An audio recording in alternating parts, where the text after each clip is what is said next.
असं म्हणतात की कोकण म्हणजे देवाला पडलेलं एक सुंदर स्वप्नच.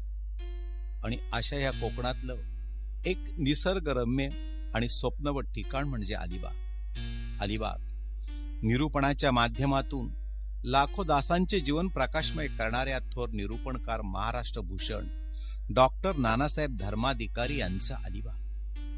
देशाचं ऐक्य आणि अखंडता कायम ठेवण्यासाठी प्राणांची पर्वा न करता ऑपरेशन ब्ल्यू स्टारचं नेतृत्व करणाऱ्या देशाच्या लष्कर प्रमुख जनरल अरुण कुमार वैद्यांचा अलिबाग. 1999च्या कारगिल युद्धात आपल्या प्राणांची आहुती देणाऱ्या शहीद निलेश तुंतुणेचा अलिबाग.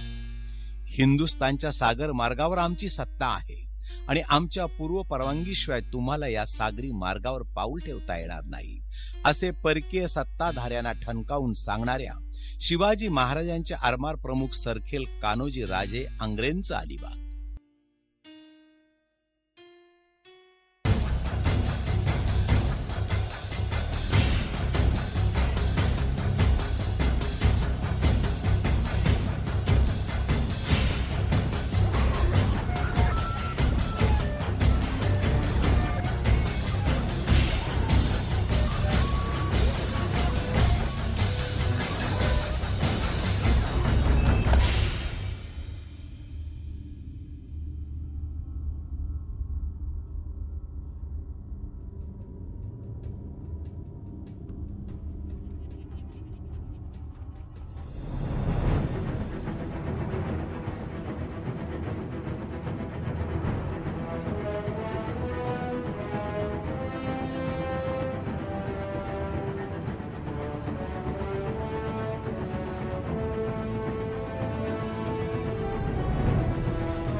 सुमारे 300 वर्षांपूर्वी सरखेल कान्होजी राजे आंग्रे यांनी अलिबाग वसवले.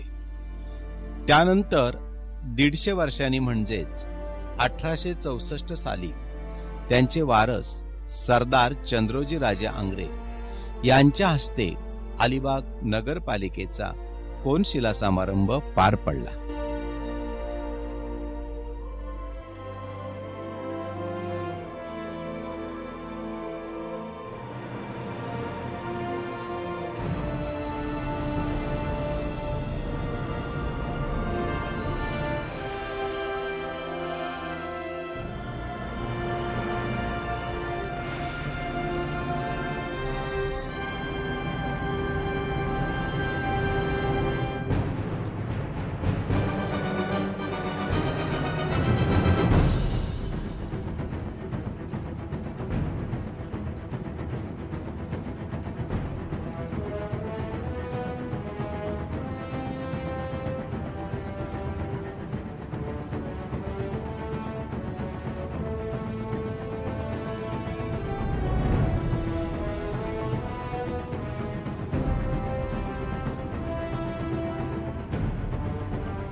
गेल्या 150 वर्षामध्ये अलिबागमध्ये खूप बदल झाले. अलिबाग नगरपालिकेने या शहराच्या प्रगतीसाठी मोलाचे योगदान दिले. मग ते हिराकोट तलावाचे सुशोभीकरण असो, शहरात हायमास लॅम्पची सुविधा असो, किंवा अलिबाग बीचचे सुशोभीकरण असो, नगरपालिकेने अलिबागच्या विकासाचा जणू विडाच उचलला आहे.